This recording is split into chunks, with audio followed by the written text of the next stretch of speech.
Hello student. आप सभी का आपके अपने YouTube channel Ajay maths mania में स्वागत है। आप चैनल पर नए हैं तो चैनल को सब्सक्राइब जरूर करें ताकि इसी प्रकार के नोटिफिकेशन आपको मिलते रहें। कक्षा 10 के गणित वास्तविक संख्या तो चैप्टर का नाम है आपका। आज हम इसके दूसरे पार्ट्स के बारे में पढ़ेंगे। इसके पीछे के वीडियो में एक पार्ट्स को पढ़ाया जा चुका है जो प्रश्न संख्या 1 और प्रश्न संख्या 2 को सॉल्व किया गया था। आज हम प्रश्न संख्या 3 से इसको सॉल्व करना चालू करेंगे। तो देखते हैं कि क्या हमको क्वेश्चन कह रहा है। कह रहा अभाज्य गुणनखंड विधि द्वारा निम्नलिखित संख्याओं के HCF तथा LCM ज्ञात कीजिए। अभाज्य गुणनखंड विधि का प्रयोग करके हमको ये जो संख्याएं दी हुई हैं इसका HCF और LCM दोनों बताना है। तो चलिए पहले को सॉल्व करते हैं। अच्छा, अभाज्य गुणनखंड विधि। अभाज्य गुणनखंड विधि का मतलब क्या हुआ कि जितनी भी संख्याएं हमको मिलनी चाहिए वो सारी की सारी अभाज्य संख्या होनी चाहिए। मतलब किस तरह से अभाज्य संख्या जैसे 2, 3, 5, 7, 11, 13, 17 इस फॉर्म में आपको ये जो संख्याएं हैं टूट के आनी चाहिए। तो चलिए सबसे पहले हम इसका अभाज्य गुणनखंड करते हैं, उसके बाद से हम इसका HCF और LCM निकालेंगे। तो पहले वाले को हम सॉल्व करते हैं। पहले का सॉल्यूशन 12, 15 और 21 इन तीन संख्याओं का हमको क्या करना है, HCF और LCM दोनों बताना है। तो सबसे पहले क्या करें, 12, 15 और 21 का अलग अलग गुणनखंड कर लें। 12 का गुणनखंड कीजिएगा तो 2 दूनी 4 त्याई 12, 2 गुणे 2 गुणे 3 के रूप में टूटेगा। फिर 15 को अगर आप तोड़िएगा तो ये टूटेगा 3 पचे 15, 3 और 5 के रूप में टूटेगा। और 21 को आप तोड़िएगा तो 3 गुणे 7 3 सत्ते 21। तो 12, 15 और 21 को हमने तोड़ लिया है। 12 को तोड़ा तो 2 गुणे 2 गुणे 3। आपको अगर समझ में नहीं आ रहा है कि कैसे तोड़ा जाए तो अभाज्य गुणनखंड इस तरह से भी कर सकते हैं। 12 को आपको तोड़ना है तो 2 से काटिए, क्योंकि सबसे छोटी अभाज्य संख्या 2 होती है। पहले 2 से चालू करते हैं तो 2 6 के 12 2 बार में, 6 फिर 2 से कटेगा तो 2 तिहाई 6 3 बार में, और 3 भी फिर आपकी अभाज्य संख्या आएगी। अब 3 एक जो है 3 से ही कटेगा, 3 एक 3। तो देखिए 2 गुणे 2 गुणे 3 यही संख्या जो है हमको लिख दी गई है। अब इसका कह रहा है आपको HCF और LCM दोनों बताना है। तो HCF निकालने के लिए इन तीनों में से देखेंगे कि कौन सी संख्या ऐसी है जो कॉमन आ रही है, मतलब तीनों में आ रही है। जो संख्या तीनों में आएगी वही संख्या कॉमन होती है और वही संख्या इसकी HCF भी होती है। तो देखिए यहाँ 2 है, यही बस इस 12 वाले में बस 2 है, यहाँ कहीं 2 नहीं है तो 2 को नहीं लेंगे। फिर 2 है तो यहाँ 2 नहीं है, फिर 2 को नहीं। 3 है, यहाँ पर 3 है, यहाँ पर 3 है, यानी इन तीनों में से 3 आपका बाहर निकल गया। अब देखते हैं 5 है तो ऊपर 5 नहीं है, नीचे भी नहीं है, 7 है तो बस इसी में, बाकी कोई नहीं है। तो HCF जो होगा आपका सिर्फ 3 होगा। इस संख्या का जो HCF होगा वो सिर्फ 3 होगा। अब LCM, चलिए LCM लिखते हैं। LCM के लिए क्या करेंगे बाबू, LCM के लिए 3 तो आपका पहले ही निकल चुका है, क्योंकि 3 कॉमन था तो वो आ चुका है। जो LCM निकालने के लिए क्या करते हैं, जो संख्या कॉमन होती है वो तो लिखते ही लिखते हैं, उसके साथ जो संख्या कॉमन नहीं मिलती है उसको भी लिखते हैं। तो देखिए ये 2 गुणे 2, 2 गुणे 2, और उसके बाद से 3 तो निकल गया है, बाकी बचा है 5 गुणे 7। अब इन सबको गुणा कर लें, आपस में गुणा करिए। 2 तिहाई 6, 6 दूनी 12, 12 पचे 60, और 60 ही सते 7 6 22, 420 हो जाएगा, 420। तो इस 12, 15 और 21 का HCF आपका 3 होगा, LCM आपका 420 होगा। अभी दूसरा क्वेश्चन देखिए क्या कर रहा है। दूसरा क्वेश्चन को सॉल्व करते हैं हम लोग।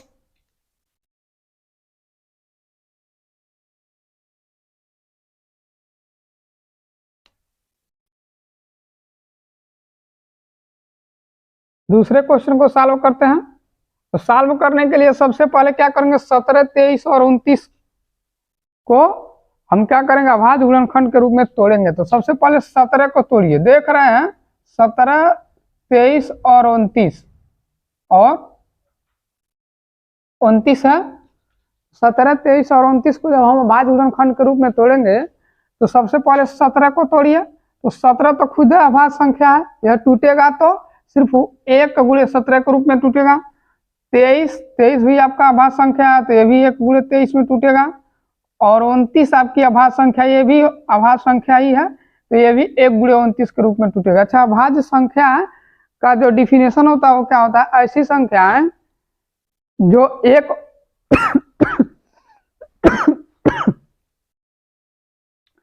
ऐसी संख्याएं जो एक और अपने आप के अलावा किसी अन्य संख्या से विभाजित न हो। दूसरे शब्दों में कह सकते हैं कि ऐसी संख्याएं जिनका फैक्टर एक और खुद वो संख्या हो, तो ऐसी संख्या को अभाज्य संख्याएं बोलते हैं। और अभाज्य गुणनखंड के रूप में हमने इसको व्यक्त कर दिया। तो अब देखिए, अब HCF लिखने के लिए क्या कीजिएगा, अब इन तीनों संख्याओं में जो कॉमन होगा वही HCF होगा। तो तीनों में देखिए एक एक एक बस कॉमन आ रहा है, बाकी कोई संख्या ऐसी नहीं है जो कॉमन है। HCF हो जाएगा 1।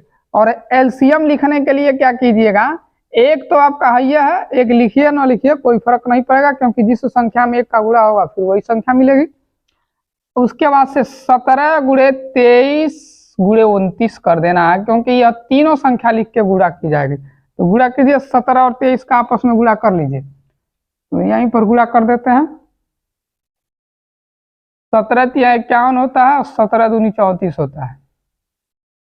ये हो जाएगा 1, 5 और 4 9 3, 391। 17 का 23 में गुणा कीजिएगा तो आपका 391 आएगा। अब इसका तो 391 आएगा और 391 का 29 में फिर गुणा करना है। तो 9 × 1 = 9, 9 × 9 = 81, 8 बचा और 9 × 3 = 27 और 27 और 8, 7 × 3 = 10 और 5 × 15। हाँ, 27 और 8 आपका 35 हो जाएगा। 9 × 3 = 27, 27 8 35। अब ये 2 × 1 = 2, 2 × 9 = 18 और 2 × 3 = 6 और एक हासिल बचेगा इसमें तो 7 हो जाएगा। ये हो गया 9, 2 1 3, 8 5 13, 7 3 10 1 11, 11,339, 11,339 इसका LCM हो जाएगा। ये आपका आंसर हो गया। HCF आपका 1 आ गया, LCM आपका 11,339 आ गया। चलिए अब इस तीसरे वाले क्वेश्चन को सॉल्व करते हैं। इसको मिटाना पड़ेगा, इसको मिटा देते हैं। चलिए अब ये तीसरे वाले को सॉल्व करते हैं। तीसरा वाला क्वेश्चन कह रहा है कि 8 है, 9 है और आपका 25 है। इसका आपको HCF और LCM बताना है। तो सबसे पहले 8 का आप अभाज्य गुणनखंड कीजिए। तो 2 गुणे 2 यानी 2 दूनी 4 दूनी 8, यानी 2 गुणे 2 गुणे 2 के रूप में टूटेगा। और 9 जो है आपका टूटेगा 3 गुणे 3 के रूप में और 25 आपका टूटेगा 5 गुणे 5 के रूप में। अब इसमें से कोई भी संख्या ऐसी नहीं है जो कॉमन है, लेकिन एक संख्या है जो सब में कॉमन हो सकती है, वो गुणे 1 है। सब में 1 से गुणा कर दें तो ये जो आपकी संख्या 1 1 है, तीनों में आई है, कॉमन वो संख्या हो गई और कॉमन होने की वजह से वो संख्या आपकी HCF हो जाएगी। तो HCF हो जाएगा आपका 1 और LCM आपका क्या हो जाएगा, लघुत्तम समापवर्तक क्या हो जाएगा।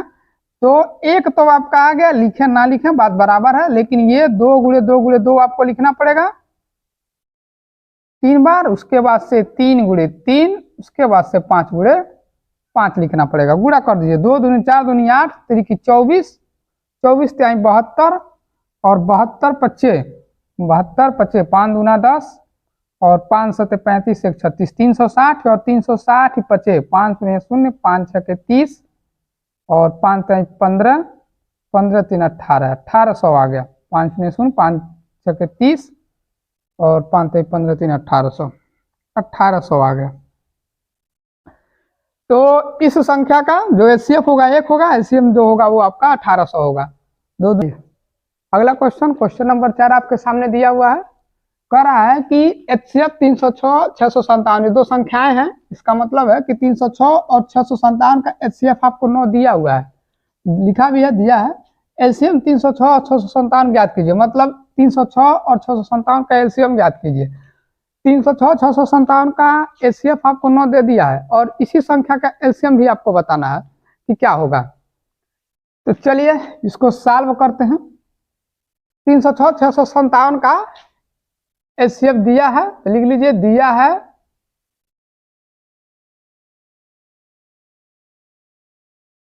HCF 306 और 657 9 दिया है। इसका मतलब यह पहली संख्या या दूसरी संख्या है, दो संख्या हो गई। तो आपको इसमें क्या करना है, एलसीएम बताना है कि एलसीएम क्या होगा। संख्या वही है 306 657 है, यहाँ भी 306 657 था, मतलब उसी संख्या का एलसीएम दिया हुआ है और उसी संख्या का आपको एलसीएम बताना है। तो एक फार्मूला होता है, जब किसी जब दी गई संख्याओं का आपको एलसीएम पता हो और एलसीएम ज्ञात करना हो तो क्या कीजिएगा, एक फार्मूला होता है। फार्मूला क्या होता है, ये आपको फार्मूला जो है 6वीं 7वीं क्लास में ही पढ़ा दिया जाता है। पहली संख्या गुणे दूसरी संख्या बराबर होता है एचसीएफ गुणे एलसीएम के, यानी कि दी गई संख्याओं को आपस में गुणा करें और उनके एचसीएफ और एलसीएम को आपस में गुणा करें तो दोनों आपस में क्या होंगी, बराबर होंगी। तो उसी तरह से इसमें पहली संख्या आपको देखिए 306 दिया हुआ है, पहली संख्या जो है वो आपको 306 दिया हुआ है और दूसरी संख्या जो आपकी है वो है 657 और इसका आपको एचसीएफ दिया हुआ है 9। कर एलसीएम बताइए। तो अब इसी फार्मूले से क्या करेंगे, इस फार्मूले को उधर उधर करके हम यहीं से इसका मान निकाल लेंगे। तो आपको एलसीएम पूछ रहा है, तो एलसीएम पूछ रहा है तो एलसीएम बराबर हो जाएगा, एलसीएम इधर है और इधर पहली संख्या गुणे दूसरी संख्या पहले से ही है, तो लिख लीजिए पहली संख्या गुणे दूसरी संख्या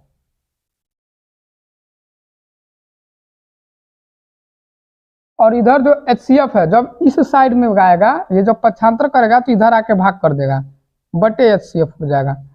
तो अब आपको एलसीएम निकालने के लिए पहली संख्या रखना पड़ेगा, फिर दूसरी संख्या रखना पड़ेगा, गुणे का चिन्ह ऑलरेडी है, पहली संख्या का गुणा दूसरी संख्या में करना पड़ेगा और बटे एचसीएफ लिखना पड़ेगा। अब उसको कैलकुलेट कीजिएगा तो आपका आंसर आ जाएगा। तो पहली संख्या इसमें दिया हुआ है 306, हम मान पुट कर देते हैं, रख देते हैं पहली संख्या 306, दूसरी संख्या 657 आपकी दी हुई है और बटे में आपका एचसीएफ ऑलरेडी दिया हुआ है 9। अब देखिए 9 से इसमें से कौन सी संख्या कट रही है, जो कट रही है उसको काट दीजिए। पहले 306 को चेक करते हैं, 9 3 की 27, 3 बार में गया, आपका 3 बचा है और 9 चौको 36, ठीक है। ये 9 से 306 कट जाएगा, 9 3 की 27, आपका बचा 3, 3 और 6 36, 9 चौको 36, 34 बार में 306 जो है 9 से कट जाएगा। अब 34 गुणे 657 जो बचा है वो आपका एलसीएम होगा, इसको गुणा करके छोटा कर लेते हैं। तो 657 में क्या कीजिए, 34 का गुणा कर लीजिए, 4 7 28 को 8 हासिल 2, 4 5 20, 2 22 और 4 6 24, 2 26, 3 7 21 और 3 5 15, 2 17 और 3 6 18 19, 8 2 1 3, 7 6 13, 9 2 11, 1 12, 1 1 2, 22,338, 22,338 जो होगा इसका एलसीएम होगा। इसी संख्या का जो संख्या हमको दी हुई 306 657 का एलसीएम जो न दिया हुआ, उस संख्या का जो एलसीएम होगा वो 22,338 होगा, 22,338 होगा।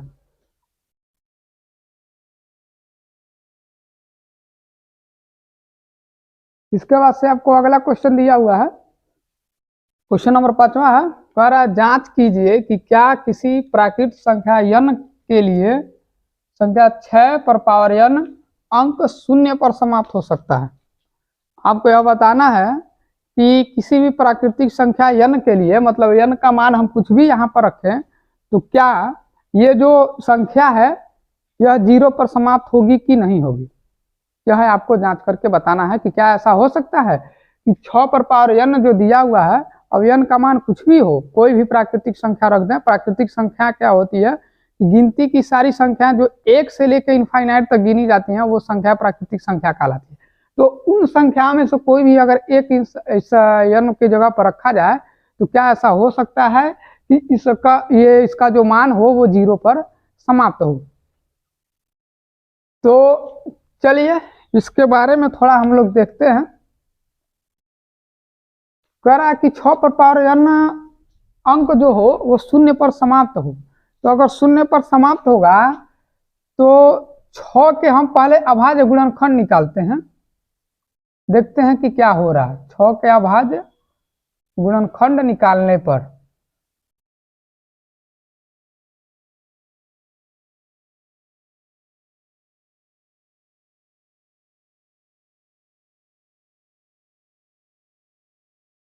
के जब हम अभाज्य गुणनखंड निकालेंगे तो ये आपका बनेगा 2 गुणे 3, 2 गुणे 3 के रूप में यह मिलेगा।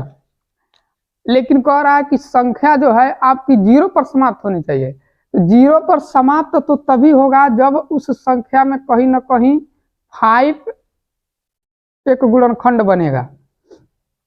या ऐसे कहिए कि जिस भी संख्या के लास्ट में 0 होगा या 0 पर समाप्त हो रही हो संख्या, तो उस संख्या के गुणनखंड में 5 जरूर होगा।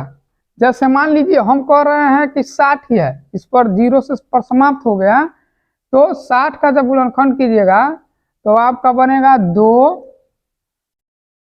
तिहाई 6, 2 दूनी 4 तिहाई 12 25 60, ये आपका गुणनखंड बनेगा 60 का। 2 दूनी 4 तिहाई 12 25 60। तो देखिए इसमें 5 आया है। कोई भी ऐसी संख्या नहीं हो सकती जो 0 पर समाप्त हो और उसमें 5 न हो, क्योंकि 5 होने का मतलब यह है कि जिस भी संख्या के इकाई के अंक का स्थान जो पर जो संख्या होगी वो 0 और 5 में से कोई ना कोई एक होगी। तो अगर 0 पर समाप्त हो रही है तो इसका मतलब उसमें 5 जरूर है, उस संख्या के फैक्टर में 5 जरूर है, तभी वो संख्या 0 पर समाप्त हो रही है। लेकिन हम यहाँ पर देख रहे हैं 6 के जो गुणनखंड हम किए हैं वो सिर्फ 2 गुणे 3 के रूप में मिला है, यहाँ पर कहीं भी 5 नहीं आया है। तो ये हम कह सकते हैं कि ये जो 6 पर पावर n जो है, n का मान कुछ भी रखें तो ऐसी कोई भी संख्या संभव नहीं हो सकती है जो 0 पर समाप्त हो। ऐसा क्यों हो रहा है, इसको विस्तृत रूप से थोड़ा सा लिख लीजिए। यहाँ लिख लीजिए कि चूंकि अगर 6 पर पावर n 0 पर समाप्त होता है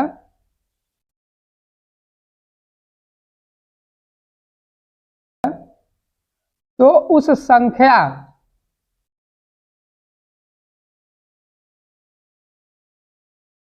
के गुणनखंड में 5 अवश्य आएगा। यदि 6 पर पावर n 0 पर समाप्त होता है तो उस संख्या के गुणनखंड में 5 अवश्य आएगा। लेकिन यहाँ पर 6 के गुणनखंड में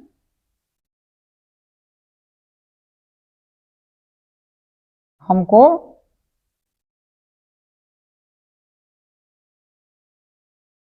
कहीं भी 5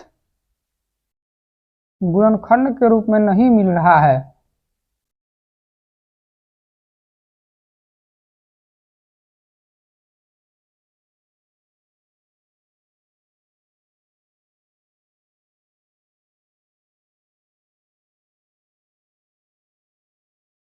इसलिए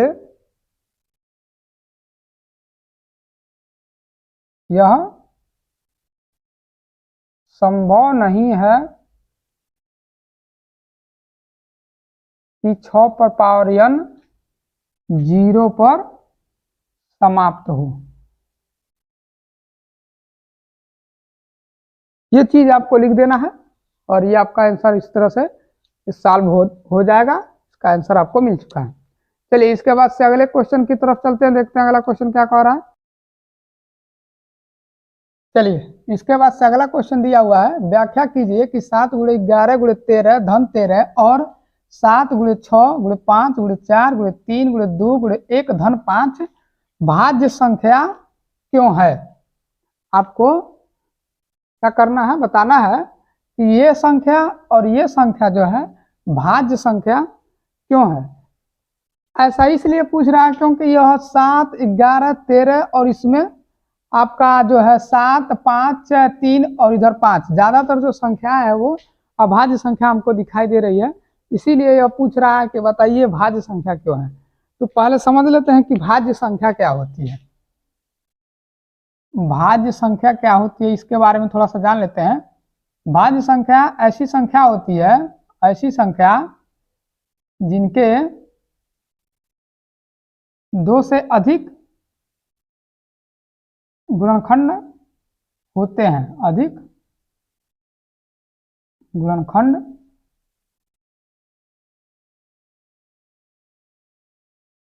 होते हैं, या फिर आप ऐसे भी लिख सकते हैं, या ऐसी संख्या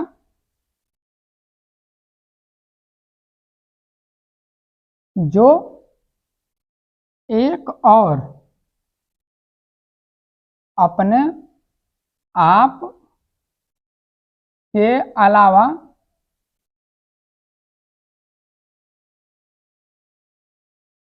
किसी और संख्या से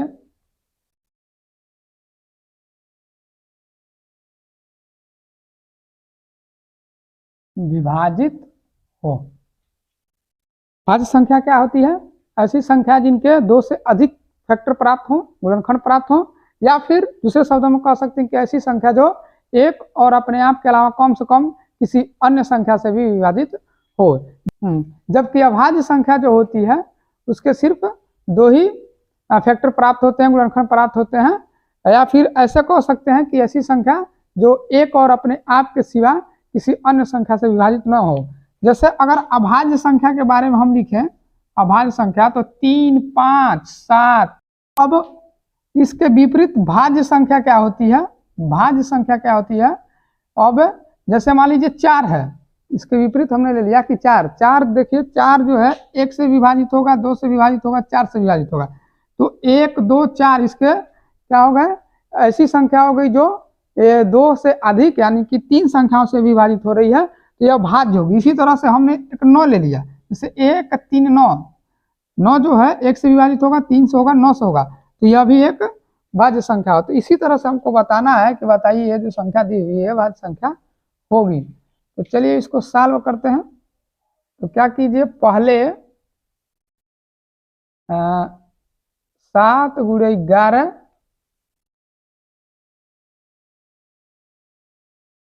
गुणे 13 धन 13 में, इस वाले में देखते हैं। तो यहाँ से यहाँ तक यह गुणन एक दूसरे का गुणज है और यहाँ यह अलग है। तो देखिए इसमें भी 13 है और इसमें भी 13 है, तो यहाँ से 13 कॉमन ले लीजिए तो हो जाएगा 7 गुणे 11, 13 तो निकल गया और यहाँ से आपका बचा धन 1, क्योंकि यहाँ से 13 निकला तो अभी भी 1 बचा हुआ है। यह क्या है कि 13 गुणे 1 के रूप में है, तो 13 निकल गया तो 1 बचा हुआ। अब ये हो जाएगा 13, 11 में 7 का या 7 में 11 गुणा कीजिए तो 7 11 में 77 और 1 आपका जुड़ेगा तो हो जाएगा 78। इसको लिख सकते हैं 13 गुणे 78, क्योंकि यहाँ पर गुणे का साइन है, अगर ये ब्रैकेट के अंदर है तो यहाँ पर गुणे का साइन है, तो 13 गुणे 78 हमको मिल गया। आप चाहें तो इसको गुणा कर सकते हैं, छोटी संख्या बना सकते हैं, और नहीं तो यह आपका सवाल यहीं पर सॉल्व हो गया है। अभी अभी हमने पढ़ा कि भाज्य संख्या जो होती है उसके 1 से अधिक जो होते हैं गुणनखंड होते हैं, 1 से अधिक संख्या से विभाजित होती है। तो ये जो 78 है, ये 78 को अगर देखें हम तो 78 1 से विभाजित होगा और 78 से विभाजित होगा। यह अभी और संख्या से भी विभाजित हो सकता है, लेकिन फिलहाल समझिए कि 78 जो है 1 और 78 से तो विभाजित होगा ही होगा।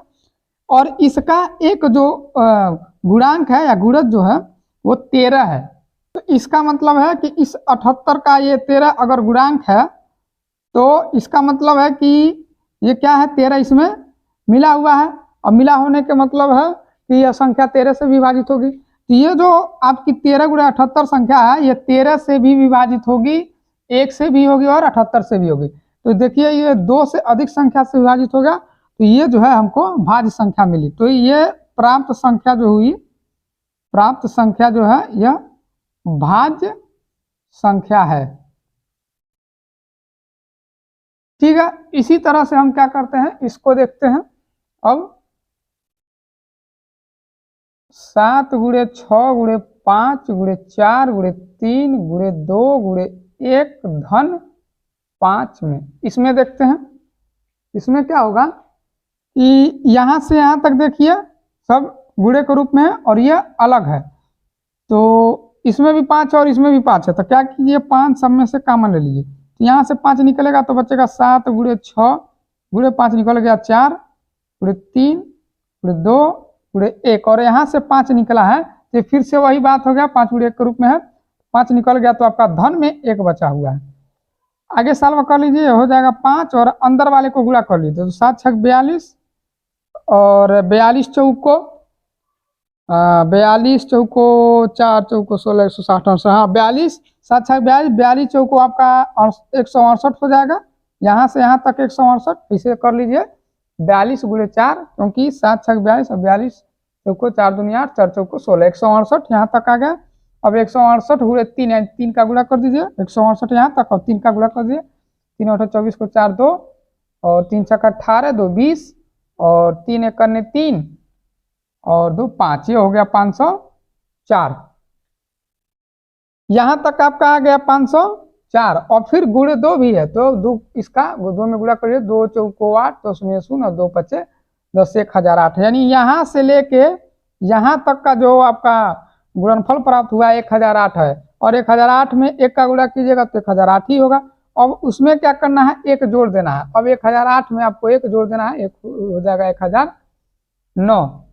तो इन सब का आंसर 1009 आया, और इसको ढंग से लिखिएगा तो हो जाएगा 5 × 1009।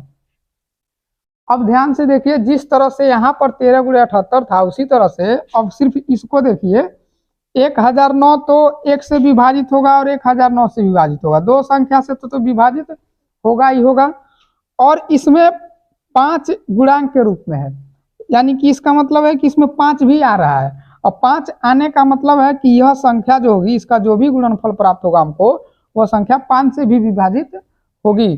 तो 1 से विभाजित हुआ, 1009 से हुआ और 5 से हुआ, तो 2 से अधिक संख्या से विभाजित हुआ, इसीलिए यह भी प्राप्त संख्या जो होगी यह भाज्य संख्या होगी। प्राप्त संख्या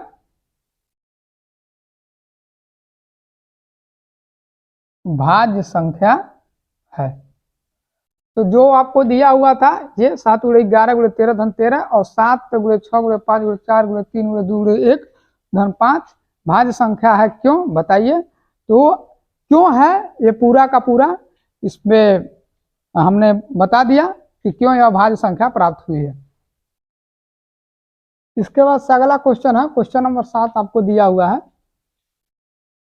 कह रहा है कि किसी खेल के मैदान के चारों ओर एक वृत्ताकार पथ है। इस मैदान का एक चक्कर लगाने में सोनिया को 18 मिनट लगते हैं, जबकि इसी मैदान का एक चक्कर लगाने में रवि को 12 मिनट लगते हैं। मान लीजिए कि वे दोनों एक ही स्थान से एक ही समय पर चलना प्रारंभ करके एक ही दिशा में चलते हैं, कितने समय के बाद वे पुनः प्रारंभिक स्थान पर मिलेंगे? ये क्वेश्चन कह रहा है कि सोनिया और रवि नाम के 2 छात्र हैं, जो कोई एक वृत्ताकार फील्ड है, क्या कर रहे हैं कि वो उसका चक्कर लगा रहे हैं, और चक्कर लगाने के टाइम में क्या कर रहे हैं कि उस चक्कर को लगाने में सोनिया जो है 18 मिनट का टाइम लेती है, और रवि जो है उस फील्ड का एक चक्कर लगाने में 12 मिनट का टाइम लेता है। तो कह रहा है कि अगर इस कंडीशन में वो लोग चलना चालू करते हैं और एक ही स्थान से एक ही दिशा में चलना चालू करते हैं, तो कितने समय के बाद पुनः वो दोनों प्रारंभिक स्थिति में, मतलब एक साथ फिर कब मिलेंगे? कुछ इस तरह से इसका डायग्राम अगर हम बना के देखें तो मान लीजिए कि यहाँ एक प्रारंभिक बिंदु है, यहाँ से क्या हो रहा है कि चक्कर चालू हो रहा है, तो इसका एक चक्कर लगाने में सोनिया को 18 मिनट लगते हैं। ये सोनिया 18 मिनट लेती है, और इसी का एक चक्कर लगाने में यहाँ पर रवि जो है 12 मिनट लेता है। रवि जो है 12 मिनट लेता है। इसका मतलब है कि रवि जल्दी दौड़ जाता है, तभी तो 12 मिनट ले रहा है, टाइम कम ले रहा है, मतलब वो तेज दौड़ रहा है, जल्दी दौड़ रहा है। और सोनिया 18 मिनट ले रही है, यानी कि सोनिया धीरे दौड़ रही है।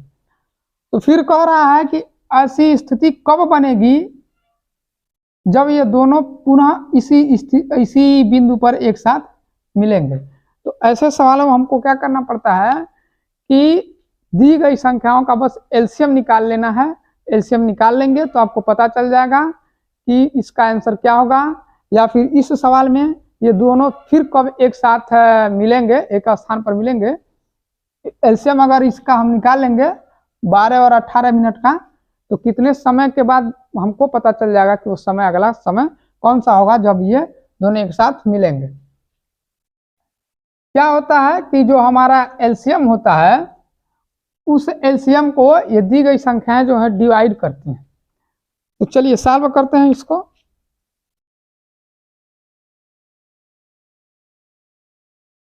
तो हो जाएगा सोनिया द्वारा लिया गया समय, सोनिया द्वारा एक चक्कर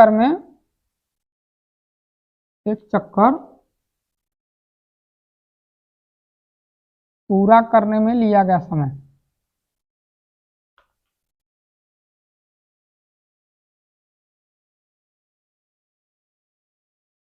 18 मिनट है। और रवि द्वारा एक चक्कर पूरा करने में लिया गया समय जो है वो 12 मिनट है। ठीक है, तो पुनः प्रारंभिक बिंदु पर